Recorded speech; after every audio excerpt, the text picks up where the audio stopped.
Hi friends, വെർബിനെ കുറിച്ചാണ് നമ്മൾ ഇന്ന് പഠിക്കാൻ പോകുന്നത്. എന്താണ് വെർബ്?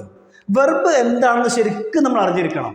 കാരണം ഇംഗ്ലീഷ് ഭാഷ കൈകാര്യം ചെയ്യണമെങ്കിൽ, നന്നായിട്ട് സംസാരിക്കണമെങ്കിൽ, നന്നായിട്ട് എഴുതണമെങ്കിൽ വെർബ് എന്താണെന്ന് ശരിക്കും നമ്മൾ അറിഞ്ഞിരിക്കണം.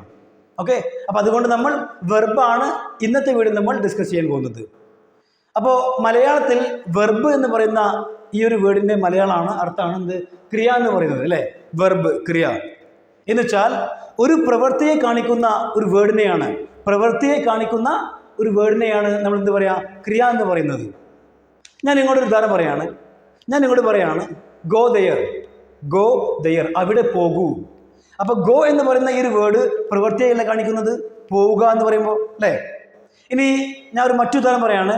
ചെയർ, കസേര. ഞാൻ കസാര എന്ന് പറയുമ്പോൾ ചെയർ, ഈ ചെയർ എന്ന് പറയുന്ന വേർഡ് പ്രവൃത്തിയെ കാണിക്കുന്നുണ്ടോ? എന്തെങ്കിലും പ്രവൃത്തി കാണിക്കുന്നുണ്ടോ? ഇല്ല. അപ്പം അതുകൊണ്ട് ചെയർ അല്ലെങ്കിൽ പെൻ അല്ലെങ്കിൽ പെൻസിൽ ഇതുപോലെയുള്ള കാര്യങ്ങളൊന്നും നമുക്ക് വെർബിൽ ഉൾപ്പെടുത്താൻ കഴിയില്ല. കാരണം പ്രവൃത്തിയെ കാണിക്കുന്നില്ല. അപ്പോൾ പ്രവൃത്തിയെ കാണിക്കുന്ന ഒരു വേർഡിനെയാണ് നമ്മൾ ക്രിയ എന്ന് പറയാം. ക്ലിയർ? ഓക്കെ. അപ്പോൾ ഇതിന് മുന്നേ ഞാൻ പറഞ്ഞിട്ടുണ്ട്, ഇംഗ്ലീഷ് ഭാഷയുടെ അടിത്തറ എന്നറിയപ്പെടുന്ന കുറച്ച് കാര്യങ്ങളുണ്ട് അല്ലേ? കുറച്ച് കാര്യങ്ങളുണ്ട്. അതിലെ ഒരു പ്രധാനപ്പെട്ട ഒരു സംഭവമാണെന്ത്? വെർബ് എന്ന് പറയുന്നത്. ക്ലിയർ? ഓക്കെ. ഇനി വെർബിനെ നമുക്ക് മൂന്നായിട്ട് തരംതിരിക്കാം. ഒന്ന്, വെർബ് ഫസ്റ്റ് ഫോം എന്ന പേരിൽ വെർബ് ഫസ്റ്റ് ഫോം. ഓക്കെ, ഇതിനെ നമ്മൾ എന്ത് വിളിക്കും? പ്രസന്റ് എന്ന് വിളിക്കാം, പ്രസന്റ്. അടുത്താണ് വെർബ് സെക്കൻഡ് ഫോം, ഇതിനെ നമ്മൾ പാസ്റ്റ് എന്ന് വിളിക്കാം. അതുപോലെ വെർബ് തേർഡ് ഫോം, ഇതിനെ നമ്മൾ പെർഫെക്റ്റ് ഫോം എന്ന് വിളിക്കാം, പെർഫെക്റ്റ്. ക്ലിയർ? ഇനി എന്താണ് മീനിങ് നോക്കുക, അർത്ഥങ്ങൾ. വെർബ് ഫസ്റ്റ് ഫോം എന്ന് പറഞ്ഞു കഴിഞ്ഞാൽ ചെയ്യുക, ഏത് കാര്യം ആയിക്കോട്ടെ ചെയ്യുക എന്നർത്ഥം, ചെയ്യുക, പോവുക, വരിക എന്നാണ് ചെയ്യുക. രണ്ടാമത്താണ് പാസ്റ്റ്, എന്താണ്? ചെയ്തു എന്നർത്ഥം, ചെയ്തു. ഇപ്പോൾ പോവുക എന്ന് പറയുമ്പോൾ അതിൻ്റെ പാസ്റ്റ് എങ്ങനെ വരിക? മലയാളത്തിൽ പോയി എന്ന് പറയും അല്ലേ? വരുക എന്ന് പറയുമ്പോൾ അതിൻ്റെ മലയാളത്തിൽ പാസ്റ്റ് എന്താണ്? അതിൻ്റെ പാസ്റ്റ് വരും വന്നു എന്നായി അല്ലേ? എന്താണ്? വന്നു എന്നായി. അതുപോലെയാണ് ഇംഗ്ലീഷിലും എന്തായി? Go, went. അത് കഴിഞ്ഞിട്ടാണ് നമ്മുടെ മൂന്നാമത്തെ കാറ്റഗറിയാണ് വെർബ് തേർഡ് ഫോം. ഇതിനെ നമ്മൾ പെർഫെക്റ്റ് ഫോം എന്ന് വിളിക്കുക. എന്താണ്? Perfect form. Okay, past participle എന്നൊക്കെ വിളിക്കാറുണ്ട്. നമ്മൾ സിമ്പിളായിട്ട് മനസ്സിലാക്കാം. പെർഫെക്റ്റ് ഫോം എന്ന് വെച്ചാൽ ജസ്റ്റ് കംപ്ലീറ്റഡ്, ചെയ്തിട്ടുണ്ട് എന്നർത്ഥം. എന്താണ്? ജസ്റ്റ് കംപ്ലീറ്റഡ്, ഇപ്പോൾ കഴിഞ്ഞുള്ളൂ. ഓക്കെ, കംപ്ലീറ്റഡ് എന്നാണ് ചെയ്തിട്ടുണ്ട് എന്നർത്ഥം. ക്ലിയർ? ഇനി എത്രമാത്രം വാല്യൂ നമ്മൾ ഇതിന് കൊടുക്കുന്നുണ്ടോ, ഇതിന് വെർബ് ഫസ്റ്റ് ഫോം പ്രസന്റ് കൊടുക്കുന്നുണ്ടോ, അത്രമാത്രം വാല്യൂ നമ്മൾ വെർബ് സെക്കൻഡിന് കൊടുക്കണം, അതുപോലെ തേർഡിനും കൊടുക്കണം. കാരണം 90% ഇപ്പോൾ ഫ്ലുവൻസിയോട് കൂടി സംസാരിക്കാൻ പറ്റാത്ത ഒരു മെയിൻ റീസൺ ആണെന്ത്? നമ്മൾ 90% ആളുകൾ ഈ വെർബ് ഫസ്റ്റ് ഫോം ഉണ്ടല്ലോ, പ്രസന്റ് മാത്രം പഠിച്ചു വെക്കും. അങ്ങനെ പ്രസന്റ് മാത്രം വായിച്ച് മനസ്സിലാക്കിയോണ്ട് കാര്യമില്ല. അതിൻ്റെ പാസ്റ്റ് ഫോം മനസ്സിലാക്കണം, അതിൻ്റെ വെർബ് തേർഡ് ഫോം മനസ്സിലാക്കിയിരിക്കണം. ക്ലിയർ? ഓക്കെ. ഇനി നമുക്ക് ആദ്യം ഇതൊന്ന് പരിചയപ്പെടാം. അത് കഴിഞ്ഞിട്ട് ഈ കാര്യങ്ങളൊക്കെ നമുക്ക് എങ്ങനെ സെൻറ്റൻസിൽ ഉപയോഗിക്കാമെന്ന് നോക്കാം. നമ്മുടെ ഒന്നാമത്തെ വെർബാണ് ഗോ. ഗോ എന്ന് പറഞ്ഞു കഴിഞ്ഞാൽ പോകുക എന്നാണ്, പോകുക. നമ്മൾ ഒരാളോട് പറയാണ്, ഞാൻ ഇങ്ങോട്ട് പറയാണ് ഗോ. അപ്പം ഞാൻ ഒരാളോട് പറയുമ്പോൾ, നമ്മൾ ഒരാളോട് പറയുമ്പോൾ അതിൻ്റെ അർത്ഥം മാറും, ചെയ്യുന്നായി എന്നാണ്, ചെയ്യൂ. ഗോ എന്ന് പറയുമ്പോൾ പോകൂ എന്നായി. കം, വരൂ. കം എന്ന് പറയുന്ന വേർഡിൻ്റെ അർത്ഥം വരിക എന്നാണ്. പക്ഷേ ഇത് നമ്മൾ ഒരാളോട് പറയുമ്പോൾ എന്തായി? ചെയ്യുന്നായി. കം, വരൂ. ഗോ, പോകൂ. റൈറ്റ്, എഴുതൂ. ഓക്കെ. ഇനി എനിക്ക് പറയണം പോയി എന്ന് പറയണം. പോയി എന്ന് പറയണമെങ്കിൽ ഗോ പറഞ്ഞാൽ മതിയോ? ഗോ പറഞ്ഞുകൊണ്ട് കാര്യമില്ല. കാരണം ഗോ എന്ന് പറഞ്ഞു കഴിഞ്ഞാൽ പോകുന്നല്ലേ, പോകുക. ഒരാളോട് പറയുമ്പോൾ പോകുന്നായി. പോയി എന്ന് പറയണമെങ്കിലോ? പോയി എന്ന് പറയണമെങ്കിൽ നമുക്ക് ഗോ എന്ന് പറയുന്ന വെർബിൻ്റെ സെക്കൻഡ് ഫോം ഉപയോഗിച്ചേ പറ്റൂ. അതുകൊണ്ട് ഇതും നമ്മൾ ജസ്റ്റ് വായിച്ച് മനസ്സിലാക്കിയിരിക്കണം. Okay, went. അപ്പോൾ ഇത് മാത്രം പഠിച്ചാൽ പോരാ, ഇതും പഠിച്ചിരിക്കണം. അടുത്താണ് ഗോൺ, പോയിട്ടുണ്ട്. അപ്പോൾ ഇത് ഉപയോഗിക്കുമ്പോൾ perfect form, verb third form ഒരിക്കലും ഒറ്റയ്ക്ക് വരാറില്ല. ഇതിൻ്റെ കൂടെ നമ്മൾ സാധാരണ എന്ത് ഉപയോഗിക്കാറുണ്ട്? നമ്മൾ ഹാവ്, ഹാസ് ഉപയോഗിക്കാറുണ്ട്. ഓക്കെ, ഇത് നമ്മൾ സാധാരണ പറയുന്ന സമയത്ത് വെർബ് തേർഡ് ഫോമിൻ്റെ കൂടെ ഹാവ്, ഹാസ് ഉപയോഗിച്ച് പറയാം. ഓക്കെ, ഹാവ്, ഹാസ് ഉപയോഗിച്ച് പറഞ്ഞാൽ മതി. ക്ലിയർ? ഓക്കെ. അപ്പോൾ എന്തായി? പോയിട്ടുണ്ട് എന്ന് പറയുമ്പോൾ എന്താ പറയുക? ഹാവ് ഗോൺ എന്ന് പറയാം, അല്ലെങ്കിൽ ഹാസ് ഗോൺ എന്ന് പറയാം. എപ്പോഴാണ് നമ്മൾ ഹാവ് ഉപയോഗിക്കുക? അതെല്ലാവർക്കും അറിയാവുന്നതാണ്. ഐ ഹാവ് അല്ലേ? അതുപോലെ ദേ ഹാവ്, വി ഹാവ്. ഞാൻ പറയാണ് ഐ ഹാവ് ഗോൺ, ഞാൻ പോയിട്ടുണ്ട്. വി ഹാവ് ഗോൺ, ഞങ്ങൾ പോയിട്ടുണ്ട്. ദേ ഹാവ് ഗോൺ, അവർ പോയിട്ടുണ്ട്. ഇനി എപ്പോഴാണ് ഹാസ് ഉപയോഗിക്കുക? ഒരാളാകുമ്പോൾ അല്ലേ? ഷീ ഹാസ് ഗോൺ, അവൾ പോയിട്ടുണ്ട്. ഹി ഹാസ് ഗോൺ, അവൻ പോയിട്ടുണ്ട് എന്നായി. ഓക്കെ, ഇനി നമ്മുടെ രണ്ടാമതാണ്, ഇതൊന്ന് ശരിക്കും എഴുതിയേക്കാം. നമ്മൾ ഇത് പറയുമ്പോൾ ഹാവ് അല്ലെങ്കിൽ ഹാസ് കൂട്ടിയിട്ട് ചേർത്ത് പറയാം. ഓക്കെ, ഇനി അടുത്താണ് കം. കം എന്ന് പറഞ്ഞാൽ വരിക. കം എന്ന് പറഞ്ഞാൽ വരിക. നമ്മളിത് ഒരാളോട് പറയുമ്പോഴോ വരുന്നായി അല്ലേ? കം, വരൂ. കം ഹിയർ, ഇവിടെ വരുന്നായി. ഇനി ഇതിന്റെ സെക്കൻഡ് ഫോം ആണ് കെയിം. അപ്പൊ വന്നു എന്ന് പറയണമെങ്കിൽ നമുക്ക് കം എന്ന് പറയുന്ന വെർബിന്റെ സെക്കൻഡ് ഫോം ഉപയോഗിക്കേണ്ടി വരും. അപ്പൊ ഇത് അറിഞ്ഞിരിക്കണം. കെയിം എന്ന് പറഞ്ഞാൽ വന്നു എന്നാണ്. കെയിം വന്നു. ഇനി അടുത്താണ് തേർഡ് ഫോം. തേർഡ് ഫോം ഉപയോഗിക്കുമ്പോൾ നമ്മൾ ഹാവോ ഹാസ് കൂട്ടി പറയാം. അങ്ങനെ ഹാവ് കം, വന്നിട്ടുണ്ട്, അല്ലെങ്കിൽ ഹാസ് കം, വന്നിട്ടുണ്ട്. ക്ലിയർ? ഐ ഹാവ് കം, ഞാൻ വന്നിട്ടുണ്ട്. ഷീ ഹാസ് കം, അവൾ വന്നിട്ടുണ്ട്. അടുത്താണ് ഗെറ്റ്. ഇത് വളരെ പ്രധാനപ്പെട്ട ഒരു വെർബാണ് ഗെറ്റ്. ഗെറ്റ് എന്ന് പറഞ്ഞാൽ കിട്ടുക. ഗെറ്റ് എന്നാണ് കിട്ടുക.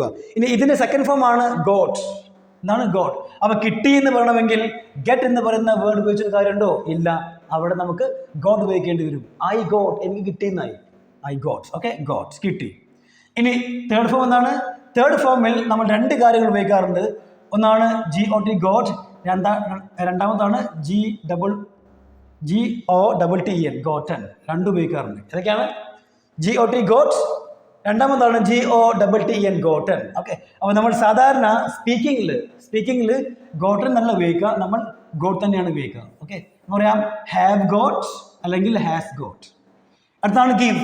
ഗിവ് എന്ന് പറഞ്ഞാൽ കൊടുക്കുക, നൽകുക അല്ലെങ്കിൽ തരുക. എന്തൊക്കെയാണ്? ഗിവ് എന്ന് പറഞ്ഞാൽ മലയാളത്തിൽ കൊടുക്കുക എന്ന് പറയും, നൽകുക എന്ന് പറയാറുണ്ട്. അതുപോലെ ഓക്കെ, കൊടുക്കുക, നൽകുക, തരുക എന്നും പറയാറുണ്ട്. ഇനി ഇതിൻ്റെ സെക്കൻഡ് ഫോം ആണ് ഗേവ്. കൊടുത്തു, നൽകി, അതുപോലെ തന്നു എന്നായി. Okay, past form. അതുപോലെ തേർഡ് ഫോം ആണ് ഗിവൺ. ഹാവ് ഗിവൺ അല്ലെങ്കിൽ has given. Have given, has given. കൊടുത്തിട്ടുണ്ട്, നൽകിയിട്ടുണ്ട്, തന്നിട്ടുണ്ട്. ഓക്കെ, അടുത്താണ് ടേക്ക്. ടേക്ക് എന്ന് പറഞ്ഞാൽ എടുക്കുക എന്നാണ്. ഇതിൻ്റെ സെക്കൻഡ് ഫോം ആണ് ടുക്ക്. അപ്പോൾ ഞാൻ എടുത്തു എന്ന് പറയുമ്പോൾ അവിടെ ടേക്ക് എന്ന് പറയുന്ന വെർബ് ഉപയോഗിച്ചുകൊണ്ട് കാര്യമുണ്ടോ? ഇല്ല. അവിടെ നമുക്ക് എന്ത് ഉപയോഗിക്കേണ്ടി വരും? ടുക്ക് തന്നെ ഉപയോഗിക്കേണ്ടി വരും. I took my bag. ഞാൻ എൻ്റെ ബാഗ് എടുത്തു. ഓക്കെ, ഇനി ടേക്കൺ എന്ന് പറയുമ്പോൾ എന്താ പറയുക? എടുത്തിട്ടുണ്ട് എന്നായി. ഹാവ് ടേക്കൺ അല്ലെങ്കിൽ has taken. She has taken her bag. അവൾ അവളുടെ ബാഗ് എടുത്തിട്ടുണ്ട്. I have taken, we have taken. അടുത്താണ്, ആദ്യം നമുക്ക് ഒന്ന് പരിചയപ്പെടാം. ഓക്കെ, ബൈ എന്ന് പറഞ്ഞാൽ വാങ്ങുക. അതിൻ്റെ സെക്കൻഡ് ഫോം ആണ് വാങ്ങി. അപ്പോൾ വാങ്ങി എന്ന് പറയണമെങ്കിൽ ബൈ എന്ന് പറയുന്ന വേർഡ് അല്ലെങ്കിൽ വെർബ് ഉപയോഗിച്ചിട്ട് കാര്യമുണ്ടോ? ഇല്ല. നമുക്ക് പഠിക്കേണ്ടി വരും ബോട്ട് എന്ന് പറയാം. ബോട്ട്, വാങ്ങി. അതാണ് തേർഡ് ഫോം സെയിം ആണ്. ഹാവ് ബോട്ട് അല്ലെങ്കിൽ ഹാസ് ബോട്ട്. അതാണ് കോൾ. കോൾ എന്ന് പറഞ്ഞാൽ വിളിക്കുക എന്നർത്ഥം. എന്താണ്? വിളിക്കുക. ഒരാളോട് പറയുകയാണെങ്കിലോ കോൾ, വിളിക്കൂ. ആരെ? അവളെ. കോൾ ഹെർ, അവളെ വിളിക്കൂ. ഇനി വിളിച്ചു എന്ന് പറയണം. ആ വിളിച്ചു എന്ന് പറയണമെങ്കിൽ ഈ കോൾ എന്ന് പറയുന്ന വെർബിന്റെ സെക്കൻഡ് ഫോം അറിഞ്ഞിരിക്കണം. നിർബന്ധമായി അറിഞ്ഞിരിക്കണം. കോൾ എന്ന് പറയാം. എന്താണ്? കോൾഡ്, വിളിച്ചു. തേർഡ് ഫോം ആണെങ്കിലോ ഹാവ് കോൾഡ് അല്ലെങ്കിൽ ഹാസ് കോൾഡ്. ഓക്കെ, അപ്പൊ ഇവിടെ ഒരു ചെറിയൊരു സംശയം വരാൻ സാധ്യതയുണ്ട്. ഇവിടെ നമുക്കറിയാം, ഇവിടെ ഗോട്ട് സെക്കൻഡ് ഫോമും തേർഡ് ഫോമും സെയിം ആണല്ലോ. അതുപോലെ ബോട്ട് സെക്കൻഡ് ഫോമും തേർഡ് ഫോമും സെയിം ആണ്. കോൾഡ് സെക്കൻഡ് ഫോമും തേർഡ് ഫോമും സെയിം ആണ്. അപ്പം എങ്ങനെ നമുക്ക് തിരിച്ചറിയാൻ കഴിയും? ഒരു സെൻറ്റൻസിൽ ഇത് വരികയാണെങ്കിൽ ഇത് സെക്കൻഡ് ഫോം ആണോ തേർഡ് ഫോം ആണോ എന്ന് എങ്ങനെ തിരിച്ചറിയാം? വളരെ സിമ്പിളാണ്. ഞാൻ പറഞ്ഞു, വെർബ് തേർഡ് ഫോം ഒറ്റയ്ക്ക് വരാറില്ല. ഇതിൻ്റെ കൂടെ സാധാരണ പ്രസൻ്റ് ആണെങ്കിൽ ഹാവോ ഹാസോ വന്നിരിക്കും. വരണം നിർബന്ധമാണ്. ഓക്കെ, വരാറുണ്ട്. അപ്പോൾ ഇത് വരികയാണെങ്കിൽ നമുക്ക് തീർച്ചയായിട്ടും മനസ്സിലാക്കാം എന്താണ്?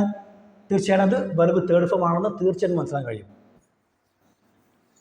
ഓക്കെ, ഇനി അടുത്താണ് ഈറ്റ്. ഈറ്റ് പറഞ്ഞാൽ കഴിക്കുക. ഒരാളോട് പറയുകയാണെങ്കിലോ ഈറ്റ്, കഴിക്കൂ എന്നായി. ഇനി കഴിച്ചു എന്ന് പറയണമെങ്കിലോ കഴിച്ചു എന്ന് പറയണമെങ്കിൽ ഈറ്റ് എന്ന് പറയുന്ന വെർബിന്റെ സെക്കൻഡ് ഫോം ഉപയോഗിച്ചേ പറ്റൂ. എന്താണ്? എയ്റ്റ്, കഴിച്ചു. എയ്റ്റ്, ഐ എയ്റ്റ്, ഞാൻ കഴിച്ചു. ഇനി ഈറ്റൺ, ഹാവ് ഈറ്റൺ അല്ലെങ്കിൽ ഹാസ് ഈറ്റൺ എന്ന് പറയാം. ഹാവ് ഈറ്റൺ അല്ലെങ്കിൽ ഹാസ് ഈറ്റൺ, കഴിച്ചിട്ടുണ്ട് എന്നാണ്. എന്താണ്? ഡ്രിങ്ക്, കുടിക്കുക. ഡ്രിങ്ക്, ഞാൻ നിങ്ങളോട് പറയുകയാണെങ്കിൽ ഡ്രിങ്ക്. അപ്പം എന്താ അർത്ഥം? കുടിക്കൂ എന്നായി. ഇതിൻ്റെ സെക്കൻഡ് ഫോം ആണ് കുടിച്ചു. എന്ന് പറയണമെങ്കിൽ നമുക്ക് സെക്കൻഡ് ഫോം ഉപയോഗിക്കേണ്ടി വരും ഡ്രാങ്ക്. എന്താ പറയുക? ഡ്രാങ്ക് എന്ന് പറഞ്ഞാൽ കുടിച്ചു. ഡ്രാങ്ക്. ഇനി തേർഡ് ഫോം ആണ് ഹാവ് ഡ്രങ്ക് അല്ലെങ്കിൽ ഹാസ് ഡ്രങ്ക്. അടുത്താണ് പ്ലേ. പ്ലേ എന്ന് പറഞ്ഞു കഴിഞ്ഞാൽ കളിക്കുക. അതിന് സെക്കൻഡ് ഫോം ആണ് പ്ലേഡ്, കളിച്ചു. തേർഡ് ഫോം ആണ് എന്ത്? Have played. ഇത് ചേർത്ത് പറയാം, ഹാവ് പ്ലേഡ് അല്ലെങ്കിൽ ഹാസ് പ്ലേഡ്, കളിച്ചിട്ടുണ്ട്. അടുത്താണ് സീ, കാണുക. സെക്കൻഡ് ഫോം സോ, കണ്ടു. തേർഡ് ഫോം ആണ് seen, have seen has seen, കണ്ടിട്ടുണ്ട്. അടുത്താണ് സ്പീക്ക്, സംസാരിക്കുക, സ്പീക്ക്. അതിൻ്റെ സെക്കൻഡ് ഫോം ആണ് എന്ത്? സ്പോക്ക്, സംസാരിച്ചു, spoke. Third form spoken, have spoken has spoken. അതാണ് റൈറ്റ്. റൈറ്റ് എന്ന് പറഞ്ഞു കഴിഞ്ഞാൽ എഴുതുക, റൈറ്റ്, എഴുതുക. അതിൻ്റെ തേർഡ് ഫോം ആണ് സെക്കൻഡ് ഫോം ആണ് റോട്ട്, എഴുതി. തേർഡ് ഫോം ഹാവ് റിട്ടൺ അല്ലെങ്കിൽ ഹാസ് റിട്ടൺ, എഴുതിയിട്ടുണ്ട്. ഇനി ഇവിടെയാണ് ഏറ്റവും കൂടുതൽ സംശയം വരാൻ സാധ്യതയുള്ളത്. അതാണ് റീഡ്. എന്താണ് read? Second form red, third form same ആണ് റെഡ്. എന്ന് വെച്ചാൽ ഫസ്റ്റ് ഫോമും സെക്കൻഡ് ഫോമും തേർഡ് ഫോമും മൂന്നിലും സ്പെല്ലിംഗ് സെയിം ആണ്. Spellings are same, spellings are same. പക്ഷേ എന്താണ്? വെർബ് സെക്കൻഡ് ഫോമും തേർഡ് ഫോമിൻ്റെ ഉച്ചാരണം മാറ്റമുണ്ട്. വെർബ് ഫസ്റ്റ് ഫോം ആകുമ്പോൾ നമ്മൾ എന്ത് വയ്ക്കും? റീഡ് എന്ന് പറയാം, റീഡ്. സെക്കൻഡ് ഫോം ആകുമ്പോഴോ റെഡ് എന്ന് പറയും. തേർഡ് ഫോം ആകുമ്പോഴോ എന്താ പറയുക? റെഡ് എന്ന് പറയാം. Okay, read, red, red. ഇനി സംശയം വരാൻ സാധ്യതയുണ്ട്. അപ്പം നമുക്ക് എങ്ങനെ തിരിച്ചറിയാൻ കഴിയും ഇത് വെറും ഫസ്റ്റ് ഫോം ആണോ സെക്കൻഡ് ഫോം ആണോ തേർഡ് ഫോം ആണോ എന്ന്? വളരെ സിമ്പിളാണ്. നമുക്കറിയാം, ഞാൻ പറയാണ് യെസ്റ്റർഡേ, ഇന്നലെ, യെസ്റ്റർഡേ മോർണിംഗ്, ഇന്നലെ രാവിലെ. ഇതുപോലെ പാസ്റ്റിനെ കാണിക്കുന്ന ടൈം വരികയാണെങ്കിൽ, സെൻറ്റൻസിൽ പാസ്റ്റിനെ കാണിക്കുന്ന ടൈം വരികയാണെങ്കിൽ തീർച്ചയായിട്ടും അത് വെർബ് സെക്കൻഡ് ഫോം ആയിരിക്കും. എന്താണ്? റെഡ്. എന്താണ്? റെഡ്. ഞാനൊരു ഉദാഹരണം എഴുതി കാണിക്കാം. ഞാൻ പറയാണ് ഇവിടെ, okay, READ a book yesterday. Okay, എന്തായി? I read a book yesterday. ഇത് റെഡ് ആണോ അതോ റീഡ് ആണോ എന്നുവെച്ചാൽ ഇത് വെറും ഫസ്റ്റ് ഫോം ആണോ സെക്കൻഡ് ഫോം ആണോ തേർഡ് ഫോം ആണോ? തീർച്ചയായിട്ടും ഒരു കൺഫ്യൂഷൻ വേണ്ട, ഇത് തീർച്ചയായിട്ടും സെക്കൻഡ് ഫോം ആണ്. എന്താ കാരണം അറിയോ? അതിൻ്റെ കാരണം നമുക്കറിയാം, ഇവിടെ എസ്റ്റർഡേ എന്ന് വേർഡ് വന്നു അല്ലേ? എസ്റ്റർഡേ എന്ന് വന്നല്ലോ, ഇന്നലെ. അപ്പോൾ എന്താണ്? പാസ്റ്റ് ആണ്. ഇനി ഞാൻ പറയുകയാണെന്ത്, ഇനി തേർഡ് ഫോം ആണോ സംശയം വരും. തേർഡ് ഫോം അല്ല. തേർഡ് ഫോം ആണെങ്കിൽ അല്ലെങ്കിൽ തേർഡ് ഫോം ആയിരുന്നെങ്കിൽ ഇതിൻ്റെ കൂടെ എന്ത് വന്നേനെ? ഇതിൻ്റെ കൂടെ ഹാവോ ഹാസോ അങ്ങനെ എന്തെങ്കിലും എക്സ്ട്രാ വേർഡ് വന്നേനെ. ഓക്കെ, അപ്പോൾ അതും ക്ലിയർ ആണ്, നോ ഡൗട്ട്. ഇനി അടുത്താണ് സെൻഡ്. സെൻഡ് എന്ന് പറഞ്ഞാൽ എന്തെങ്കിലും മെസ്സേജ് അയക്കുക എന്ന് പറയല്ലേ? സെൻഡ്, അയക്കുക. സെൻഡ് എന്നാൽ അയക്കുക, ഡി ആണ്, SEND. സെക്കൻഡ് ഫോം എന്താണ്? സെൻറ്റ്, ഡി അല്ല ടി ആണ് വരിക, ടി, സെൻറ്റ്, അയച്ചു. തേർഡ് ഫോം സെയിം ആണ്, ഹാവ് സെൻറ്റ് അല്ലെങ്കിൽ ഹാസ് സെൻഡ് എന്ന് പറയാം. ഇനി നമ്മൾ ഇത് എപ്പോഴാണ് എങ്ങനെയാണ് സെൻറ്റൻസ് ഉപയോഗിക്കുന്നത് നോക്കാം. ഓക്കെ, അപ്പോൾ ജസ്റ്റ് ഒന്ന് ക്ഷമയോടുകൂടി വീഡിയോ കാണുക. ഓക്കെ, കംപ്ലീറ്റ് ആയിട്ട്. ഇനി ഞാൻ പറയാണ്, ഇനി ഇവിടെ ഗോ എന്ന് പറയുന്ന ഈ ഒരു വെറും ഫസ്റ്റ് ഫോമിൻ്റെ മുന്നേ നമ്മൾ ആയി ചേർക്കാമെന്ന് വിചാരിക്കാം. അപ്പോൾ എന്തായി? ആയി ഗോ എന്നായി. എന്ന് വെച്ചാൽ വെറും ഫസ്റ്റ് ഫോമിൻ്റെ മുന്നേ നമ്മൾ സബ്ജക്റ്റ് ചേർക്കുകയാണെങ്കിൽ എന്തായി? ഇതിങ്ങനെ മാറും. ഇതിൻ്റെ അർത്ഥം എങ്ങനെയായി മാറും? എങ്ങനെയെന്നറിയോ? നമ്മൾ എന്നും ചെയ്യാറുള്ള കാര്യങ്ങളെക്കുറിച്ച് പറയലായി മാറും. എന്നും ചെയ്യുന്ന കാര്യങ്ങൾ, അത് ശീലങ്ങളാവാം, നമ്മുടെ ഹാബിറ്റ് ആവാം, ഹോബി ആവാം, നമ്മുടെ ഇഷ്ടപ്പെടുന്ന കാര്യങ്ങളാവാം. എന്ന് വെച്ചാൽ എന്നും ചെയ്യുന്ന കാര്യങ്ങളെക്കുറിച്ച് പറയുമ്പോഴാണ് നമ്മൾ എന്ത് ഉപയോഗിക്കുക? സാധാരണ നമ്മൾ വെർബ് ഫസ്റ്റ് ഉപയോഗിക്കാറുള്ളത്. അപ്പം ഞാൻ പറയുന്നത് ഐ ഗോ എന്ന് പറഞ്ഞു കഴിഞ്ഞാൽ അർത്ഥം, ഐ ഗോ എന്ന് പറഞ്ഞു കഴിഞ്ഞാൽ ഞാൻ പോകാറുണ്ട് എന്നർത്ഥം. അല്ലാതെ ഞാൻ പോകൂ എന്നല്ല, ഞാൻ പോകാറുണ്ട് എന്നായി. ഗോ എന്ന് പറഞ്ഞാൽ പോകുക എന്നാണ്. പക്ഷേ ഗോ എന്ന് പറയുന്ന വെർബിൻ്റെ മുന്നേ സബ്ജക്റ്റ് വന്നു കഴിഞ്ഞാൽ എന്തായി? അത് ഹാബിറ്റായി മാറും, എന്നും ചെയ്യുന്ന കാര്യങ്ങളായി മാറും. ഐ ഗോ, ഞാൻ പോകാറുണ്ട് എന്നായി. I go to the market every day. I go to the market every day. ഞാൻ എന്നും മാർക്കറ്റിൽ പോകാറുണ്ട്. ഇനി ഞാൻ പറയാണ്, നിങ്ങൾ ഇവിടെ സിംഗുലർ ഉപയോഗിക്കണം വിചാരിക്കുക. സിംഗുലർ ഏതാണ്? സിംഗുലർ, ഹിയോ ഷിയോ, അങ്ങനെ സിംഗുലർ ഉപയോഗിക്കുകയാണെങ്കിൽ ഇപ്പം അയ്യോ Devi, I you Devi, plural form ആണല്ലോ. അതല്ല, നമ്മൾ സിംഗുലർ ഉപയോഗിക്കുകയാണെങ്കിലോ ഹി ഷി ഉപയോഗിക്കുകയാണെങ്കിൽ ഒരു സി സൗണ്ട് മാത്രമേ കേട്ടോ പറയുമ്പോൾ സി സൗണ്ട് കൂട്ടി പറയാം. ഇങ്ങനെ ഇപ്പം ഞാൻ എഴുതാണ് ഹി എന്ന് പറയുമ്പോൾ ഇവിടെ എന്ത് ചെയ്യുക? He goes, ES ചേർക്കലാണ്. കാരണം ഓ ആകുമ്പോൾ ES ചേർക്കണം എന്നാണ് ഇതിൻ്റെ യഥാർത്ഥ നിയമം എന്ന് വെച്ചാൽ നമ്മൾ സിംഗുലർ ഉപയോഗിക്കുമ്പോൾ വെർബ് ഫസ്റ്റ് ഫോമിൻ്റെ കൂടെ സിംഗുലർ ഉപയോഗിക്കുമ്പോൾ എസ് അല്ലെങ്കിൽ ES അല്ലെങ്കിൽ IS ഈ മൂന്നിൽ ഏതെങ്കിലും ഒന്ന് ചേർക്കണമെന്നാണ്. ഇതാണ് നിയമം. പക്ഷേ നമ്മൾ സംസാരത്തിൽ ഇതൊന്നും ഒരു വിഷയമല്ല. ഉണ്ടോ? സംസാരത്തിൽ ഇതൊരു വിഷയമേ അല്ല. സംസാരത്തിൽ S ചേർത്താലും ES ചേർത്താലും IS ചേർത്താലും സൗണ്ട് സി വരുള്ളൂ. അതുകൊണ്ടാണ് സ്പോക്കൺ ഇംഗ്ലീഷ് ഏറ്റവും സിമ്പിളായിട്ട് കാണപ്പെടാൻ കാരണം. ഓക്കെ, സ്പീക്കിംഗ് വളരെ സിമ്പിളാണ്. കാരണം നമ്മുടെ എഴുതുന്ന റൂൾസ് ഫോളോ ചെയ്യേണ്ട ഒരു ആവശ്യമില്ല. ഇവിടെ ഒന്നും ചിന്തിക്കേണ്ട ആവശ്യമേ ഇല്ല. ഒരിക്കലും ചിന്തിക്കരുത്. ജസ്റ്റ് പറയാം, നിങ്ങൾ സ് കൂട്ടി പറഞ്ഞാൽ മതി. ഓക്കെ, എന്താ പറയുക, സ് സൗണ്ട് കൂട്ടി പറയാം. സ് എന്താ പറയുക, സ് കൂട്ടി പറയാം. ഹി ഗോസ്, അവൻ പോകാറുണ്ട്. He goes to the market every day, അവൻ എന്നും മാർക്കറ്റിൽ പോകാറുണ്ട്. ഹി കംസ്, കൂട്ടി പറയാം. എന്നാൽ ഹി കംസ് ഹിയർ, അവൻ ഇവിടെ വരാറുണ്ട്. ഓക്കെ, ഇനി നമ്മൾ പ്ലൂറൽ ഫോം ചേർക്കുകയാണെങ്കിൽ ഇതൊന്നും ആവശ്യമില്ല. സിംഗുലർ ചേർക്ക് മാത്രമേ പ്രശ്നമുള്ളൂ. ഓക്കെ, സി കൂട്ടി പറയാം, ദാറ്റ്സ് ഓൾ. ഇനി ഞാൻ പറയാണ് ഐ ഗോ, ഞാൻ പോകാറുണ്ട്. ഇനി ഞാൻ പോയി എന്ന് പറയണം. എങ്ങനെ? ഞാൻ ഇന്നലെ അവിടെ പോയി. അപ്പോൾ ഗോ പറയുന്ന വെർബോൺ എന്തെങ്കിലും കാര്യമുണ്ടോ? I go there yesterday. ഞാൻ ഇന്നലെ അവിടെ പോകാറുണ്ട്. ആരെയും പറയോ ഞാൻ ഇന്നലെ അവിടെ പോകാറുണ്ട്? ഞാൻ ഇന്നലെ അവിടെ പോയി എന്ന് പറയണം. അപ്പോൾ മലയാളത്തിൽ പോയി എന്ന് പറയുന്ന വേർഡിന് ഇംഗ്ലീഷിൽ അതുപോലെ തന്നെ ഇംഗ്ലീഷിലുണ്ട് വെർബ് വെൻറ്റ്, പോയി. I went there. എന്താ പറയാ? I went there. I go there എന്ന് പറഞ്ഞ അർത്ഥം ഐ ഗോ ദെയർ, ഞാൻ അവിടെ പോകാറുണ്ട്. ഇനി ഇവിടെ ആണെങ്കിലോ, സെക്കൻഡ് ഫോം ആണെങ്കിലോ ഐ വെൻറ്റ് ദെയർ, ഞാൻ അവിടെ പോയിന്നായി.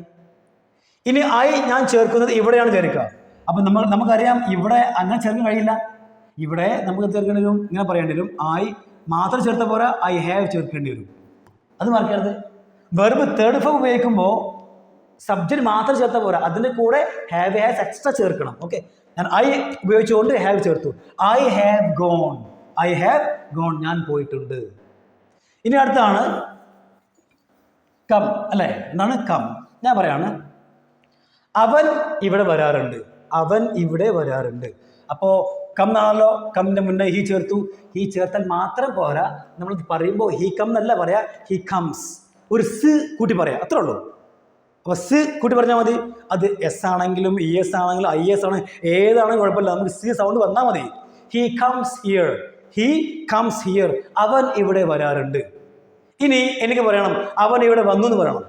അവൻ ഇന്നലെ അല്ലെങ്കിൽ അവൻ ഇന്നലെ രാവിലെ ഇവിടെ വന്നു. എന്ന് പറയുമ്പോൾ he comes here yesterday morning എന്ന് പറഞ്ഞാൽ മതിയോ? യെസ്റ്റർഡേ മോർണിംഗ്, ഇന്നലെ രാവിലെ എന്ന് പറയുന്ന ആ ഒരു ടൈമിനെ കാണിക്കുന്ന വേർഡ് മാത്രം ചേർത്തുകൊണ്ട് പാസ്റ്റ് ആവില്ല. He comes here yesterday morning. No.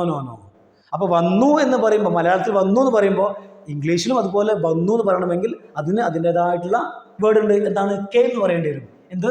He came here yesterday morning. അപ്പോഴാണ് കറക്റ്റ് ആയത്. വന്നു, അവൻ ഇന്നലെ രാവിലെ വന്നു.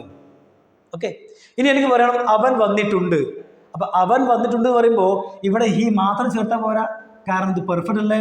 പെർഫെക്റ്റിൻ്റെ കൂടെ ഹാവോ ഹാസ് ചേർത്ത് പറയൂ. അപ്പോൾ ഹി ആയതുകൊണ്ട് എന്ത് പറയാം? ഹി ഹാസ് എന്ന് പറയാം. He has. അപ്പോൾ എന്തായി? He has come here. അവൻ ഇവിടെ വന്നിട്ടുണ്ട്. ഞാൻ നിങ്ങളോട് ചോദിക്കുകയാണ്, വേർ ഈസ് യുവർ ഫാദർ? നിങ്ങളുടെ ഫാദർ എവിടെ? എനിക്ക് നിങ്ങളുടെ ഫാദർ ഒന്ന് കാണാൻ പറ്റുമോ? Where is your father? അപ്പോൾ നിങ്ങൾ പറയണം, ഓ എൻ്റെ ഫാദർ പുറത്ത് പോയിട്ടുണ്ട്. എന്ന് പറയുമ്പോൾ പോയിട്ടുണ്ടെന്നല്ലേ നമുക്ക് ഉപയോഗിക്കേണ്ടി വരും പെർഫെക്റ്റ്, അല്ലേ? പെർഫെക്റ്റ്. മൈ ഫാദർ ഹാസ് ചേർത്ത് പറയാം. My father has gone outside. Clear? ഇനി അടുത്താണ് ഗോട്ട്. ഇത് വളരെ പ്രധാനപ്പെട്ടൊരു വേർഡാണ്. നിങ്ങൾ ചുരുങ്ങിയതൊരു കുറച്ചെങ്കിലും സെൻറ്റൻസ് ഉണ്ടാക്കാൻ വേണ്ടി ശ്രമിക്കണം. ഓക്കെ, എപ്പോഴും എന്നും ഉപയോഗിക്കാറുള്ള കാര്യങ്ങളാണ് ഇതൊക്കെ. ഗെറ്റ് എന്ന് പറഞ്ഞാൽ കിട്ടുക. ഇനി ഞാൻ പറയുകയാണെങ്കിൽ ഇവിടെ ഐ ഗെറ്റ്. ഓക്കെ, നമ്മൾ അയ്യോ ദേവി പ്ലൂറൽ ഫോം ഉപയോഗിക്കുമ്പോൾ എസിൻ്റെ ഒരു ആവശ്യമില്ല കേട്ടോ. എന്താണ്? ചേർക്കരുത്. എങ്ങനെയുണ്ട്? നമ്മൾ ഫസ്റ്റ് ഫോമിൻ്റെ കൂടെ ഇതിന് മുന്നേ നമ്മൾ അയ്യോ ദേവി പ്ലൂറൽ ഫോം ഉപയോഗിക്കുകയാണെങ്കിൽ, പ്ലൂറൽ സബ്ജക്റ്റ് ഉപയോഗിക്കുകയാണെങ്കിൽ അവിടെ പിന്നെ SES ചേർക്കരുത്. ചേർത്ത തെറ്റാണ്. എസ് എസ് ചേർക്കേണ്ടത് സി സൗണ്ട് പറയേണ്ടത് സിംഗുലർ സബ്ജക്റ്റിൻ്റെ കൂടെ മാത്രമാണ്. അത് ഓർത്ത് വെക്കണം. ക്ലിയർ? ഐ ഗെറ്റ്, എനിക്ക് കിട്ടാറുണ്ട്. എന്ത്? ഐ ഗെറ്റ് സം മണി, അല്ലെങ്കിൽ ഐ ഗെറ്റ് 10 rupees എന്ന് പറയണം. ഐ ഗെറ്റ് 10 rupees, എനിക്ക് 10 രൂപ കിട്ടാറുണ്ട്. ഐ ഗെറ്റ് 10 rupees എവിടുന്ന്? From my father.